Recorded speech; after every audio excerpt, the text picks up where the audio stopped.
Assalamu alaikum and hi friends, welcome to my kitchen by Fasa. எல்லாரும் நலமா இருப்பீங்கன்னு நினைக்கிறேன். இன்னொரு vlogல எல்லாரையும் சந்திச்சதுல சந்தோஷம். வீடியோ பார்க்க முந்தி கட்டாயம் சேனலை சப்ஸ்கிரைப் பண்ணிட்டு கிட்ட இருக்கிற பெல் அடையாளத்தை அழுத்திக்கோங்க.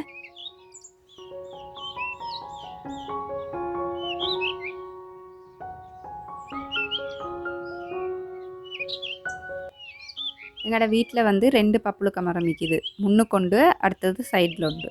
முன்னுக்குள்ளது வந்து இது சரியான உயரம். அதுலேருந்து தான் இப்போ பறிச்சிட்டிக்கிறேன். ஆனால் பப்புளுக்க வந்து நல்லா பெருசாக்கி பப்புளுக்கான்ற நாங்கள் பப்பாசிக்கு தான். இன்றைக்கு வந்து இந்த பச்சை பப்புளுக்க வச்சு 3 ரெசிபி செய்ய போகிறேன். ஒன்று வந்து டூட்டி ஃப்ரூட்டி, அதுக்கப்புறம் அதை வச்சு ஒரு ஸ்வீட், அதுக்கப்புறம் பப்புளுக்க வச்சு ஒரு சுண்டல் மாதிரி கறி உண்டு. உண்டை வந்து நான் நல்லா கழுவி தொடச்சி வைக்க போகிறேன். ஏன்னா நாளைக்கு தான் பப்புளுக்கா கறி செய்வோம் அப்படின்ட்டு. இன்றைக்கு இந்த பெரிய பப்புளுக்கா வச்சு அந்த டூட்டி ஃப்ரூட்டி அப்படின்னு சொல்கிற அந்த பழம், இந்த ஃப்ரூட் கேக்குக்கெல்லாம் போடுவோம் இல்லையா, அந்த கலராக, அதுதான் டெய் செய்ய போகிறோம். முதலாவது பப்புளுக்காவை வந்துட்டு நல்லா பால் போக கழுவிட்டு இந்த தோலை வந்து நல்லாவே எடுத்துடணும். அப்படி இல்லாட்டி அதில் கசப்பு டேஸ்ட் உண்டு, அந்த பால் டேஸ்ட்டெல்லாம் வந்து வரும். சீவிட்டு நல்லா இப்படி கழுவி எடுத்துடணும். அப்புறம் அந்த டூட்டி ஃப்ரூட்டி மாதிரி அந்த பொட்டி பொட்டியாக கியூபாக இப்படி கட் பண்ணி எடுத்துக்கணும்.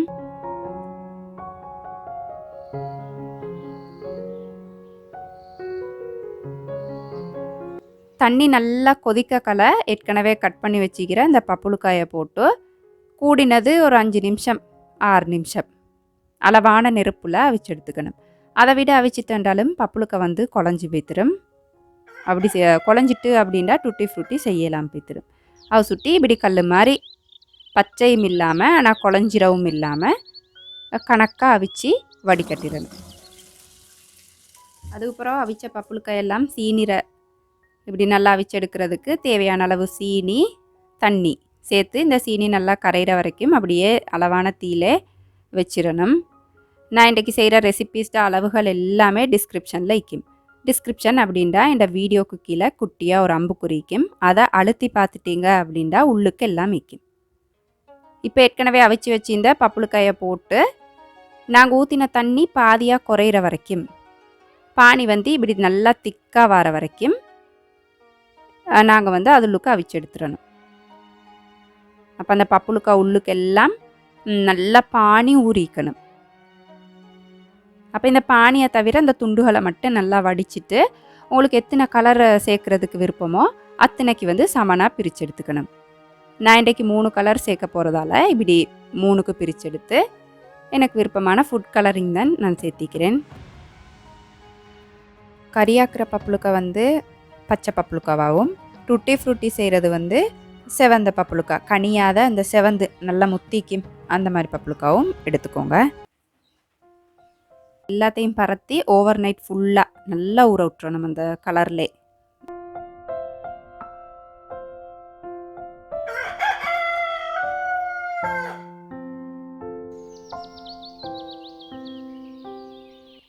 அப்போ நான் எலுமின உடனே வெயில கண்ட உடனே அந்த டூட்டி ஃப்ரூட்டி எல்லாம் ராவு செஞ்சு வச்சது எல்லாமே வந்து இன்றைக்கு கொஞ்சம் காய வச்சு எடுப்போம் அப்படின்னு தான் இப்படி வெயிலில் வச்சுட்டிக்கிறேன். வெயில் இல்லாட்டியும் பரவாயில்ல, உங்களுக்கு வீட்டுலுக்கே அப்படியே வச்சா கூட அது நல்லா காஞ்ச மாதிரி வந்துடும்.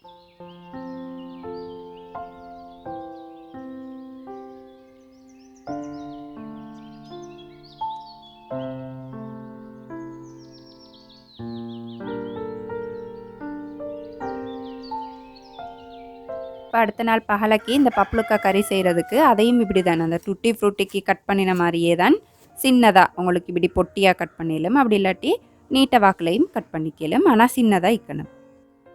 அதை இப்படி மண் சட்டியில் போட்டிக்கிறேன்.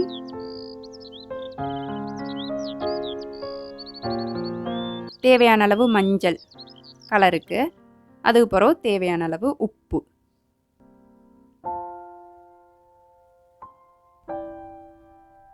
இந்த பப்புளுக்கா அவிப்பட தேவையான அளவு தண்ணி கொஞ்சமாக சேர்த்துக்கோங்க.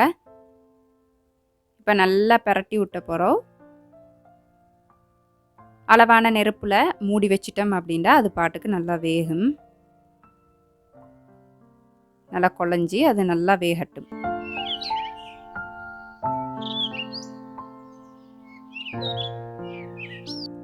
இப்போ இந்த பப்புளுக்காக்கு வந்து நல்லா வாசம் வைக்கிறதுக்கு ஒரு கொஞ்சமாக நச்சீரகத்தை வந்து இப்படி வாசம் வாரத்துக்கு வறுத்தெடுத்துக்கிறேன்.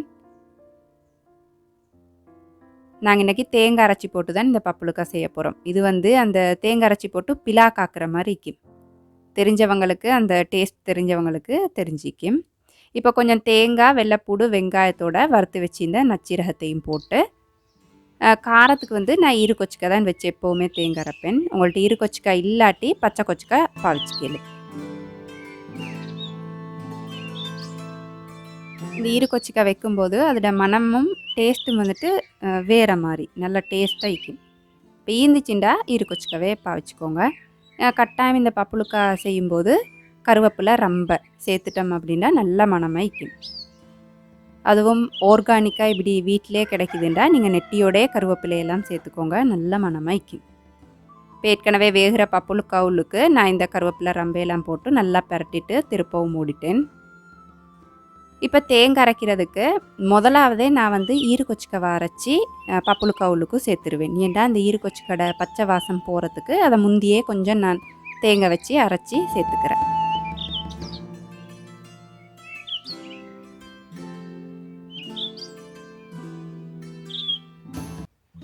இப்போ அது கொஞ்சம் வேகிற வரைக்கும் நாங்கள் தேங்காய் அரைச்சி எடுத்துக்குவோம். இப்போ தணலில் தான் வந்து நான் நெருப்பை நல்லா குறைச்சி வச்சுக்கிறேன். ஏண்டா அரைக்கிறதுக்கு லேட் ஆகினாலும் அடிப்பிடிக்காமல் வைக்கிறதுக்கு. முதலாவது நச்சீரகத்தை அரைச்சிட்டு அதுக்கு பிறகு வெள்ளைப்பூடு, பிறகு வெங்காயம், கடைசியாக தான் தேங்காய் வச்சு நல்லா பட்டு மாதிரி மிக்சியில் அரைக்கிறீங்கண்டா உங்களுக்கு லேசாயிக்கும். நான் இன்றைக்கு அந்த ஒத்தன்டிக் அந்த ட்ரெடிஷ்னல் ருசி வாரத்துக்கு அம்மியே பாவிக்கிறேன். இப்போவும் சொல்கிறேன், இந்த அளவுகள் எல்லாமே டிஸ்கிரிப்ஷனில் இந்த வீடியோ குக்கியில் அம்புக்குறி ஒண்டிக்குது, அதை அழுத்தி பார்த்தண்டா உள்ளுக்கு ஈக்கும். இப்போ நல்லா பட்டு மறுபடி அரைச்ச போகிறோம். கட்டாயம் இந்த அம்மியில் கழுவி வர இந்த தண்ணியை வந்து அப்படி டேஸ்ட் ஆயிக்கும். நீங்கள் மிக்சியில் அரைக்கிறாண்டா மிக்சியை கொஞ்சம் தண்ணி ஊற்றி கழுவி அந்த தண்ணியையும் கட்டாயம் சேர்த்துக்கோங்க.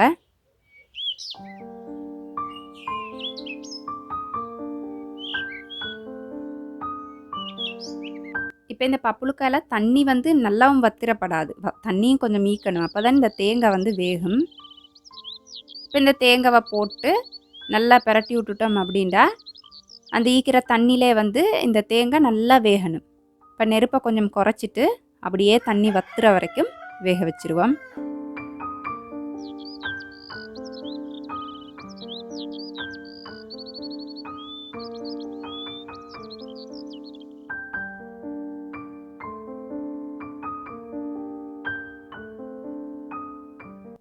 இப்போ பார்த்தாண்டா தண்ணியெல்லாம் வந்து நல்லா வத்திட்டு இப்போ நாங்கள் இதை இறக்கி வச்சுருவோம். கட்டாயம் தாளிக்க விருப்பமானாக்கள் வந்து இந்த கறியை தாளித்து எடுத்துருங்க. எங்களோட மாமிக்கு வந்து தாளிப்பு அப்படின்றது வந்து கொஞ்சம் விருப்பம் இல்லை அப்படின்றதால நான் இன்றைக்கி இந்த கறியை தாளிக்கலை. பட் ஏழுமுண்டா நீங்கள் கட்டாயம் வந்து தாளித்து எடுத்துக்கோங்க, நல்ல மனமாக இருக்கும். இப்போ அந்த ஸ்வீட் கேக் செய்கிறதுக்கு நான் 2 முட்டை சேர்த்திக்கிறேன். அதுக்கப்புறம் கொஞ்சம் வெனிலா எசன்ஸ் சேர்த்து முட்டையை நல்லா இப்படி அடிச்சுக்கணும்.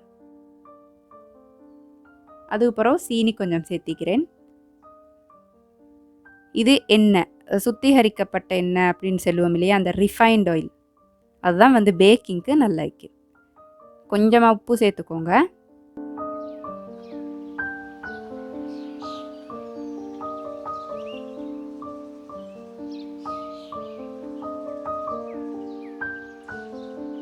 இப்போ சீனி கரைகிறதுக்கு அடிச்சு விட்ட பிறகு 1 மேசக்கரண்டி அளவு சோளமா, அதுக்கு பிறகு கொஞ்சமாக மா வந்து உங்களுக்கு ஆட்டாமா அப்படி இல்லாட்டி ஸ்ரீலங்காவில் நாங்கள் கோதுமைமா அப்படின்னு பயன்படுத்துகிற அந்த மைதா எதுண்டாலும் பாவிச்சிக்கலும்.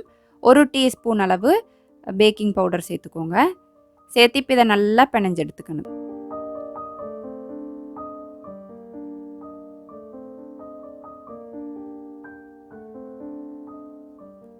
சின்ன போர்ஷன் உண்டை, சின்ன பகுதி ஒன்றை பிரித்து நான் வந்து அதை நல்ல ஒரு லஞ்ச் ஷீட்ரு அப்படி மாதிரி சுற்றி ஃப்ரீசரில் வச்சுக்க போகிறேன். ஏன்டா நாங்கள் அதை துருவி கொஞ்சம் மேலால் சேர்க்குறதால அது கல் மாதிரி கொஞ்சம் ஆகணும். அதை சுட்டி அதை அப்படியே நான் ஃப்ரீசரில் போட போகிறேன். 15லேருந்து 30 நிமிஷம் வரைக்கும் அது நல்லா ஃப்ரீஸ் ஆகட்டும்.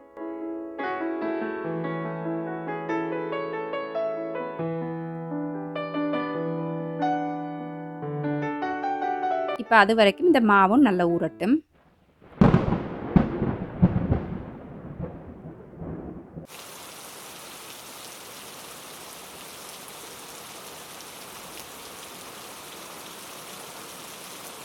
சரியாக 30 நிமிஷத்துக்கு பிறகு நல்லா ஊறிந்து இந்த மாவை இப்படி பேனில் நான் நன்ஸ்டிக் பேன் பயன்படுத்துகிறதால கீழே கொஞ்சம் எண்ணெய் சேர்த்துட்டு இப்படி போட்டுக்கிறேன். நீங்கள் அலுமினியம் அப்படியே யூஸ் பண்ணிட்டேன்டா கீழே ஒரு ஆயில் பேப்பர் போட்டுட்டேன்டா கலட்டாக லேஸ் ஆயிக்கும்.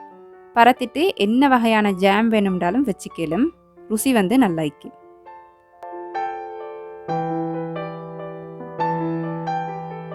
அதுக்கப்புறம் கொஞ்சம் காஞ்ச திராட்சை சேர்த்துக்கோங்க.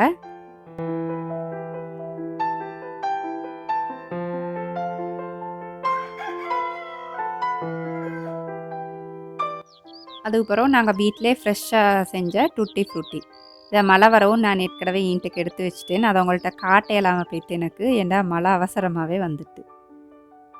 இப்போ இந்த டூட்டி ஃப்ரூட்டி வந்து இன்னும் கொஞ்சம் காயும். அப்போ கொஞ்சம் பிசு பிசு பீக்கிறதால நான் கொஞ்சம் மைதாமா சேர்த்து மாவடியில் போட்டு வடித்து எடுத்துக்க போகிறேன். அப்போ நல்ல ஒத்தொத்தையாக கிடைக்கும். எல்லாத்தையும் இப்படி செய்ய வேண்டிய அவசியம் இல்லை. கொஞ்சத்தை இப்படி செஞ்சிட்டோம்னா உடனே பாவிக்கலும்.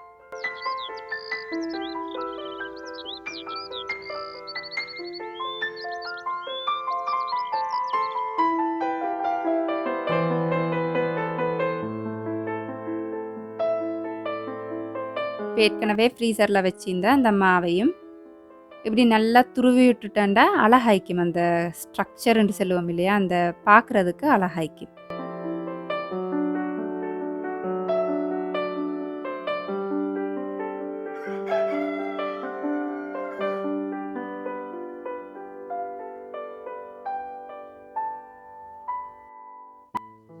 நான் வந்து கேஸ் தட்டுப்பாடு அப்படின்றதால இதையும் அடுப்பில் தான் பேக் பண்ண போகிறேன். கீழே மணல் போட்டு, உங்களுக்கு தாராளமாக மணலுக்கு பதிலாக உப்பு போட்டு பேக் பண்ணிக்கலாம். அளவான நெருப்பை விட கொஞ்சம் குறைவாக வச்சு 30லேருந்து 35 நிமிஷம். ஓவனில் பேக் பண்ணுறீங்க அப்படின்டா 160 பாகை செல்சியஸ் 30லேருந்து 35 நிமிஷம் நடு ரக்கில் போட்டு பேக் பண்ணி எடுத்துக்கலாம். நான் மிச்சம் வைக்கிற இந்த டூட்டி ஃப்ரூட்டி எல்லாம் நல்லா காற்று புகாத இந்த பக்கெட்டில் போட்டு அடைச்சி வச்சிட்டோம் அப்படின்டா நிறைய நாளைக்கு ஃப்ரிட்ஜில் வச்சிட்டோம் அப்படின்டா பாவிக்கலும்.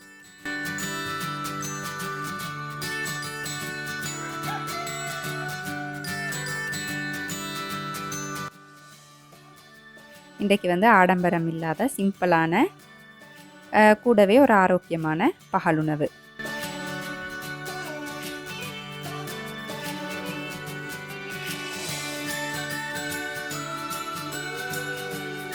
நீங்கள் அந்த கேக்கை வந்து கொஞ்சம் இடையில செக் பண்ணி பார்த்துக்கலும். கீழ் துண்டு கொஞ்சம் பொன்னிறமாக ஆகக்கலை உங்களுக்கு இறக்கி வச்சிடலும்.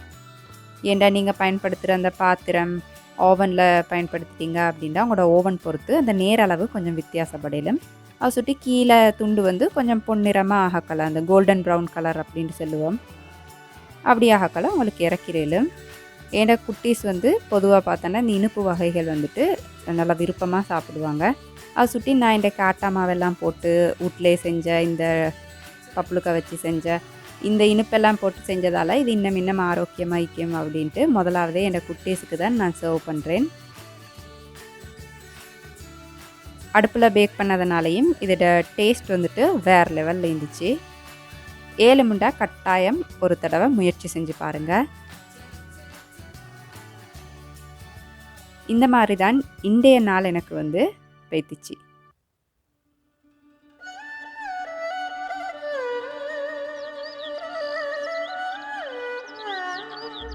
இந்த வீடியோ உங்களுக்கு சுவாரஸ்யமாக இருந்திருக்கும் அப்படின்னு நினைக்கிறேன். ஸோ லைக் பண்ணுங்கள், ஃப்ரெண்ட்ஸ் அண்ட் ஃபேமிலி கூட ஷேர் பண்ணிவிட்டு மறக்காமல் சேனலை சப்ஸ்கிரைப் பண்ணிக்கோங்க. அளவாக சாப்பிடுங்க, அந்த அளவில் ஆரோக்கியத்தை அதிகமாக சேர்த்துருங்க. வாழ்க வளமுடன். தேங்க்ஸ் ஃபார் வாட்சிங்.